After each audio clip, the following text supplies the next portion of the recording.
पतिं सुरगुरुं वन्दे जगत्कारणं वन्दे पन्नगभूषणं मृगधरं वन्दे पशूनां पतिं वन्दे सूर्यशशाङ्कवहिनयनं वन्दे मुकुन्दप्रियं वन्दे भक्तजनाश्रयं च वरदं वन्दे शिवं शङ्करम् ॐ मृत्युञ्जयाय रुद्राय नीलकण्ठाय शम्भवे अमृतेशाय शर्वाय महादेवाय ते नमः।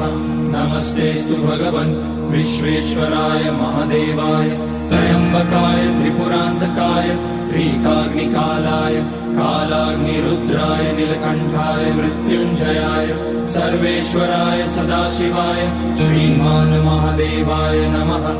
ॐ नमः शम्भवाय च मयोभवाय च नमः शङ्कराय।